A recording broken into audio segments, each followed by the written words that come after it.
Sir ఇప్పుడు Gulf కంట్రీస్‌లో rich rich షెయిక్స్ ఉంటారు కదా సార్. హ్మ్. సో వీళ్ళకి ఎక్కువగా తెలుగు ఇండస్ట్రీ హీరోయిన్స్ బాలీవుడ్ గానీ, టాలీవుడ్ గానీ వీటి మీద ఎక్కువ కన్నేస్తుంటారు హీరోయిన్స్ మీద. ఎందుకు sir? Why are they so crazy? యాక్చువల్‌గా ఫిల్మ్ ఇండస్ట్రీ కంటే బయట ఉన్నవాళ్ళు కూడా చాలామంది ఉంటారు. హ్మ్.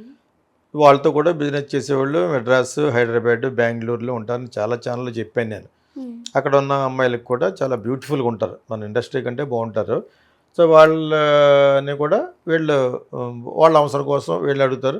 వీళ్ళ అవసరం కోసం ఒక పింప్స్ అంటారండి. పింప్స్ అంటే బ్రోకర్లు. హ్మ్. అమ్మాయిల బ్రోకర్‌ని పింప్స్ అని చాలా సార్లు చెప్పాను. మీరు మళ్ళీ అదే అడుగుతున్నారు కాబట్టి హాట్ టాపిక్ కాబట్టి అడుగుతున్నారు కాబట్టి చెప్పండి. జనరల్‌గా ఇది ఎవరి అవకాశం వాళ్ళు వాడుకుంటారు కాబట్టి ఆ పంపించేవాడికి ఒక్కొక్క అమ్మాయి మీద 4,00,000, 5,00,000 సంపాదించాలంటే ఆ అమ్మాయికి 4,00,000 ఇవ్వాలి. ఖర్చులు ఇవ్వాలి. అక్కడ హోటల్‌కి ఇవ్వాలి. ఇవన్నీ కలిపి అక్కడ చాలామంది షేక్స్ ఉన్నారు. అక్కడికి వాళ్ళకి వేరే బ్రోకర్స్, ఈ బ్రోకర్స్ కలుస్తారనమాట. ఎందుకంటే వాళ్ళు చాలా బాగుంటారు. హైజీన్‌గా కూడా ఉండాలి. ఎవరు పడితే వాళ్ళ తొట్టిగాయంగా అలాగా ఒప్పుకోరు. ఎందుకంటే వాళ్ళు అమెరికాలో ఎడ్యుకేషన్ లెవెల్ కొంతమంది ఉంటారు. కొంతమంది లోకల్‌గా ఉన్నవాళ్ళు ఉంటారు. కొంతమంది ముసలోళ్ళు ఉంటారు. కొంతమంది యంగ్ గైస్ ఉంటారు. వాళ్ళు ఇన్ జనరల్‌గా బాగుంటారు. ఆ ఇస్లామిక్ షేక్స్ కదా! They look very handsome. వీళ్ళకేం దెబ్బ లేదు. వాళ్ళకే దెబ్బ. వీళ్ళతో పడుకోవడం వలన ఏమన్నా బ్యాడ్ డేస్ జరుగుద్దని చెప్పేసి. సో, ఆ విధంగా జాగ్రత్తగా ఉండేవాళ్ళనే వీళ్ళు సెలెక్ట్ చేసుకుంటారు. ఆల్రెడీ యాక్ట్ చేస్తున్న కొంతమంది ఉంటారు. అందరూ హీరోయిన్స్ ఎందుకు అనుకుంటాం, బయటోళ్ళు ఉంటారు. ఫిల్మ్‌లో ఉంటారు యాక్చువల్‌గా. ఫిల్మ్‌లో ఏంటంటే ఒకసారి అయ్యి అటు కాక ఇటు కాక త్రిశంకు స్వర్గంలో ఉన్నవాళ్ళు ఎక్కువ మంది ఉంటారు.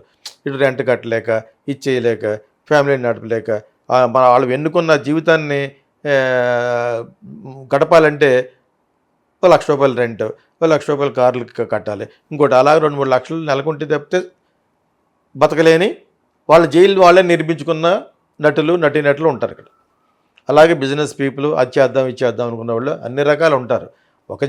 జస్ట్ ఒక కేటగిరీకే మనం ఫిక్స్ అయిపోకూడదు. కాకపోతే ఫిల్మ్ అనేది ఇటు దుబాయ్‌లోను, టీవీల్లోను, యూట్యూబ్‌లోను అన్నిటిలోనూ దొరుకుతుంది. ఇప్పుడు ఆల్రెడీ ఓటీటీల్లోను దొరుకుతాయి కాబట్టి ఫిల్మ్ అనేది ఒక క్రేజ్. ఇప్పటి నుంచి ఇది అనాదిగా. నువ్వు ఇందాక ఎప్పుడో క్వశ్చన్ అడిగావు కదా! పూర్వం హీరోయిన్‌లు మరి ఏం చేసేవారండి. హ్మ్. అది అప్పటి నుంచి ఆ సినిమా మీద కనపడేటప్పటికి ఆ క్రేజ్ రెండింతలు అవుతూ ఉంటుంది. It will be magnified.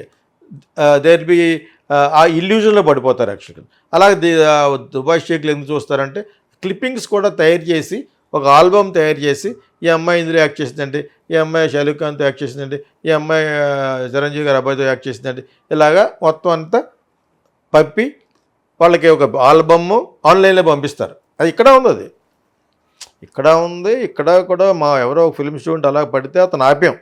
ఇక్కడ ఇనార్బిట్కి వెళ్ళిపోతున్నాడు మహాడితను ఆన్లైన్లోకి వెళ్ళి వాళ్ళ వైఫ్ వచ్చేసింది ఒకసారి ఇక్కడికి. హ్మ్. సో అతను అమెరికన్ రిటర్న్డ్ గై యాక్చువల్గాను. సో అప్పుడు నేను కొంచెం మందలించి దారిలో పెట్టాం. సో ఇక్కడ ఇనార్బిట్కి కానీ మహేష్ బాబు కాంప్లెక్స్ కానీ ఎనీ కాంప్లెక్స్కి వెళ్తే నేను అక్కడ వెయిట్ చేస్తాను కానీ అక్కడ అమ్మాయి వెయిట్ చేస్తూ ఉంటుంది. ఆన్లైన్లో బుక్ చేసుకోవచ్చు అట్లా. ఎక్కడికక్కడే ఇప్పుడు it has become very easy అనమాట. కస్టమర్కి బాగా ఫ్రెండ్లీ అయిపోయింది యాక్చువల్గా. So these are customers. వాళ్ళకి వచ్చి వీడి కస్టమర్. సో అది పెద్ద లెవెల్కి కూడా వెళ్ళిపోయింది యాక్చువల్గా. Money without money they is nothing there. అంత మనీ ఈజ్ నాట్ ఎవ్రీథింగ్ అన్న వాళ్ళ కోసం చెప్తున్నాను. ఎవ్రీథింగ్ ఈజ్ మనీయే ఇక్కడ. Everything is money. ఒక లైఫ్ తప్ప. సో ఆ లైఫ్ అనేది పోయేటప్పుడు హాస్పిటల్లో ఇవ్వడం తప్పితే స్టీవ్ జాబ్స్ లాంటి వాడికి కూడా అన్ని వందల వేల లక్షల కోట్లు ఉన్నా కూడా ఎవరు కాపాడలేకపోయారు.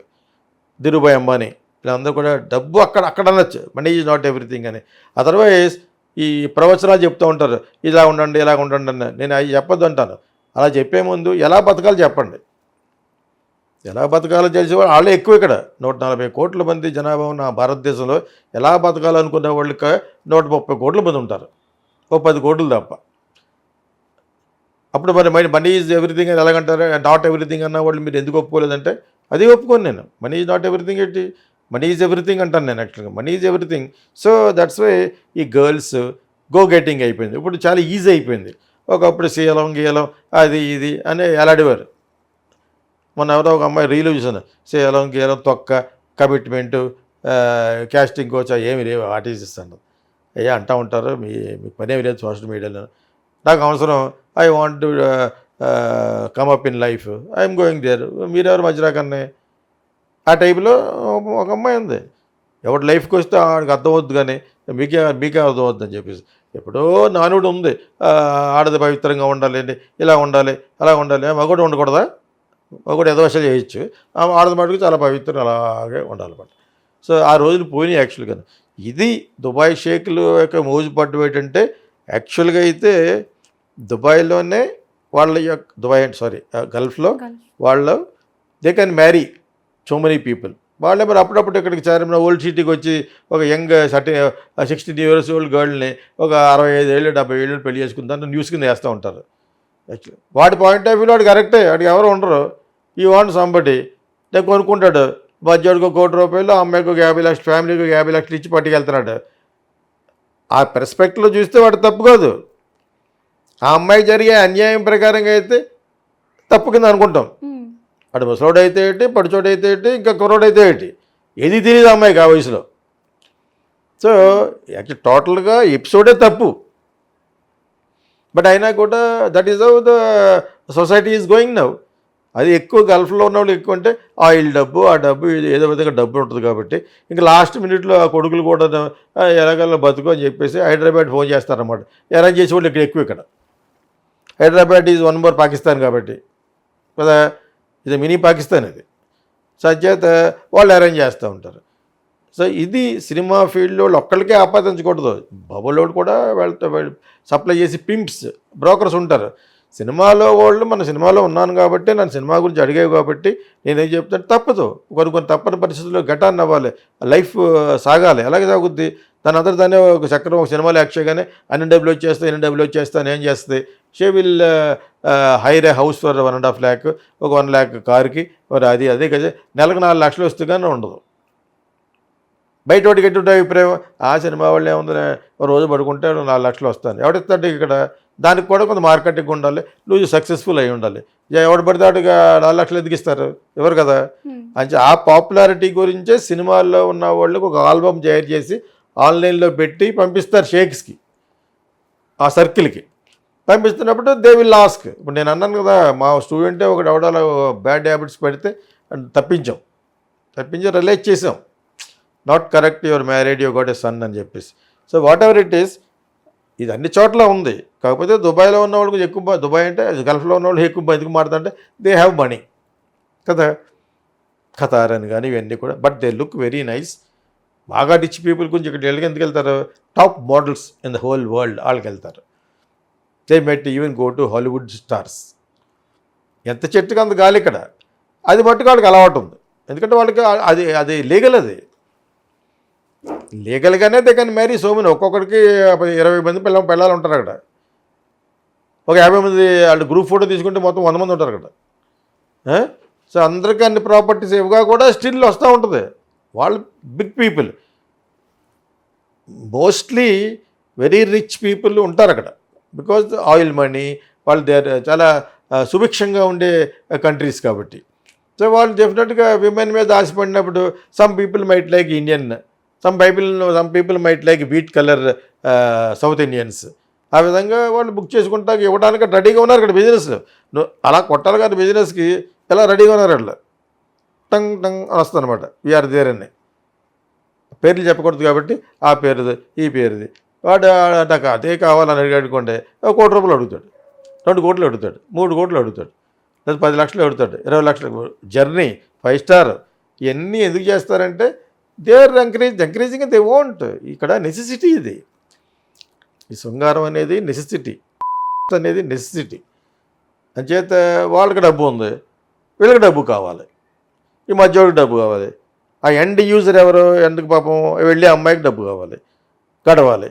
అంచేత they go to Dubai at least ఒక 30-40 lakhs పట్టు రాగలగాలి, అట్లీస్ట్ ఒక 1 year అయినా గడవాలి. చాలా పేథటిక్గా ఉంటుంది ఒక్కొక్కప్పుడు.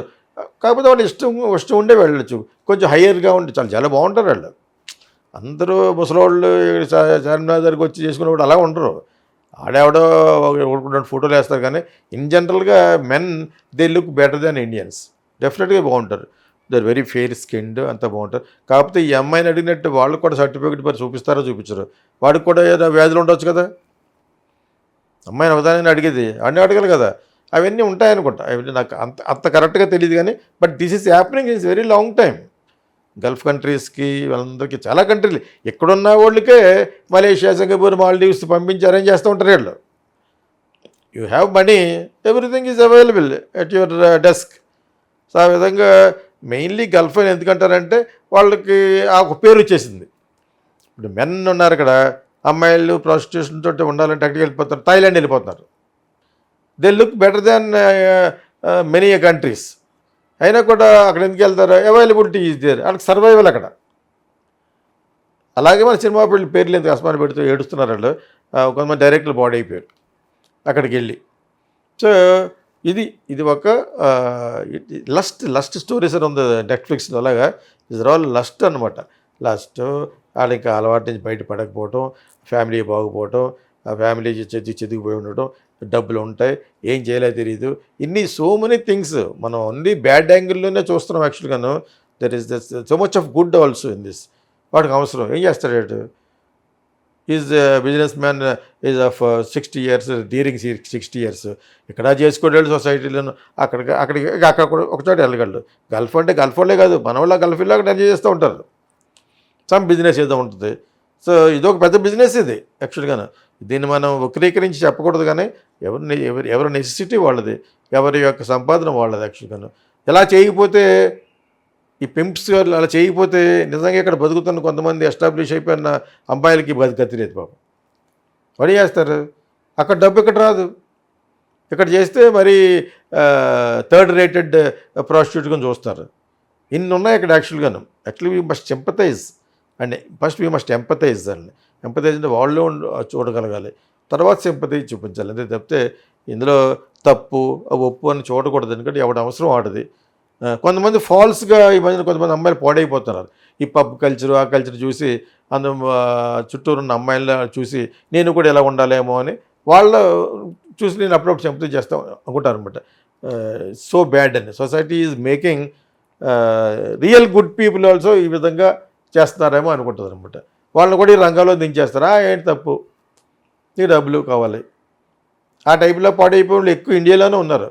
ఇక్కడి నుంచి అక్కడికి ఎప్పుడైతే ఎక్స్పోర్ట్ అయ్యి జర్నీ చేసి వెళ్ళారో వాళ్ళు కొంచెం తక్కువ ముక్కలు తిని బాగా తెలుసుకున్న వాళ్ళు, చదువుకున్న వాళ్ళు చాలా బాగుంటారు వాళ్ళు యాక్చువల్గా. They look very nice.